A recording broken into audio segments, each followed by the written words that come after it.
ఇక ఇప్పుడు ఒకసారి వెదర్ అప్డేట్ చూద్దాం.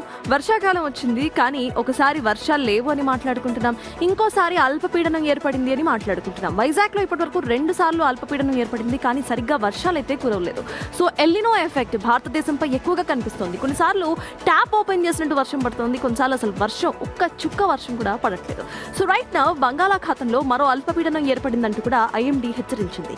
దీని ప్రభావంతో 2 తెలుగు రాష్ట్రాల్లో కూడా ఇటు వాతావరణం మారబోతుంది. ఇవాటి నుంచి ఈ నెల 28 వరకు పలు ప్రాంతాల్లో వర్షాలు కురిసే అవకాశం ఉందని అధికారులు అంచనా వేస్తున్నారు. తెలంగాణలో ఇవాళ పలు జిల్లాలకు వర్ష సూచన జారీ అయింది. ఆదిలాబాద్, ఆసిఫాబాద్, మంచిర్యాల, ఖమ్మం, వికారాబాద్, సంగారెడ్డి, మెదక్, కామారెడ్డి, భద్రాద్రి, ములుగు, ఇక భూపాలపల్లి, నిర్మల్, నిజామాబాద్, జగిత్యాల జిల్లాలకు ఐఎండీ ఎల్లో అలర్ట్ను ప్రకటించింది. మరోవైపు ఏపీలో కూడా పలు జిల్లాల్లో వర్షాలు కురిసే అవకాశం ఉంది. పోలవరం, ఏలూరు, కాకినాడ, కోనసీమతో పాటు తూర్పు గోదావరి, పశ్చిమ గోదావరి జిల్లాల్లో మోస్తారు వర్షాలు పడే అవకాశం ఉందని ఆ రాష్ట్ర డిజాస్టర్ మేనేజ్మెంట్ తెలిపింది. సో ఇప్పటికే ఎల్లో అలర్ట్స్ తెలంగాణలో జారీ చేసింది.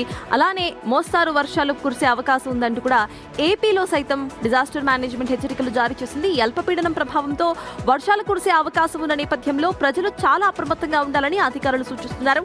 ముఖ్యంగా లోతట్టు ప్రాంతాల ప్రజలు వాతావరణ పరిస్థితులను గమనించుకుంటూ జాగ్రత్తలు తీసుకోవాలని సూచిస్తున్నారు. అయితే ఈ టైం కల్లా ఏపీ, తెలంగాణ 2 రాష్ట్రాల్లో కూడా భారీగా వర్షాలు కురుస్తూ ఉంటాయి. కొన్నిసార్లు లోతట్టు ప్రాంత ప్రజలు ఇబ్బందులు పడుతూ ఉంటారు. కానీ ఇప్పటికీ అంత భారీ వర్షం అయితే నమోదు కాలేదు. వర్షాకాలం అయిపోతుంది, దాదాపు మనము మిడ్లో ఉన్నాము. సో సెప్టెంబర్ ఎండింగ్ నుండి మనకి కొంచెం వింటర్ స్టార్ట్ అయిపోతుంది. ఇంకా కూడా మనకి సరైన వర్షాలు అయితే పడలేదు. సో ఈ అల్పపీడనం వల్ల కొన్ని చోట్ల ఎల్లో అలర్ట్ను మాత్రమే జారీ చేశారు. సో ఎక్కడైతే ఎల్లో అలర్ట్స్ జారీ చేశారో ఇక ఏపీలో ఎస్పెషల్లీ లోతట్టు ప్రాంతాల్లో ఉంటున్న ప్రజలు ఇటు వాతావరణ మార్పులను గమనించుకుంటూ జాగ్రత్తగా ఉండాలి అంటూ కూడా ఐఎండీ సూచిస్తోంది. ఇంకొకసారి మేము గుర్తు చేస్తున్నాం, వర్షాలు పడుతున్నప్పుడు లేకపోతే ఈదురుగాలు వీస్తున్నప్పుడు బయటికి వెళ్ళకండి. బయటికి వెళ్లాల్సిన పరిస్థితే గనక వస్తే జాగ్రత్తగా కార్లలో వెళ్ళండి. బైకులు నాట్ సేఫ్ అని నేను అనుకుంటాను. బికాజ్ ఏది ఎటు నుండి ఇటు ఎగురుకుంటూ వస్తుందో తెలియదు కాబట్టి. ఇంకొకటి, చెట్ల కింద చాలా మంది ఇప్పటికీ కూడా చెట్ల కిందే ఇటు వర్షం నుండి తడవకుండా ఉండడానికి ఆశ్రయం పొందుతూ ఉంటారు. చెట్ల కింద అస్సలు నుంచోకూడదు.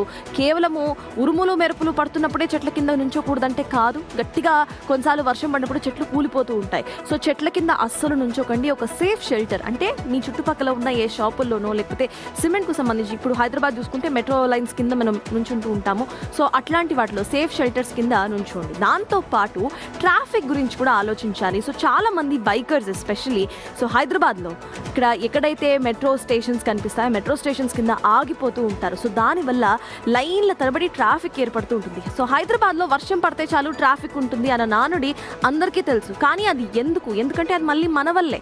సో మనం మళ్ళీ వర్షం పడుతుంది కాబట్టి రోడ్డు పక్కన బండి ఆపకుండా డైరెక్ట్గా ఏం చేస్తాను, రోడ్డు మధ్యలో ఆ మెట్రో స్తంభం కింద బండి ఆపేస్తాం. దానివల్ల పూర్తిగా కూడా ట్రాఫిక్ జామ్ ఏర్పడుతుంది. సో కాస్త సివింగ్ సెన్స్, కాస్త మనం తప్పుకొని మనం పక్కన గనక షెల్టర్ పొందితే మిగతా వాళ్ళు చక్కగా వెళ్ళిపోతారు అన్న ఒక్క థాట్ ఉంటే ఈ ట్రాఫిక్ జామ్స్ అన్నీ కూడా ఆగిపోతాయి. సో మన వంతు మనం కూడా ఎంతో కొంత చేస్తే అప్పుడు గవర్నమెంట్ని కూడా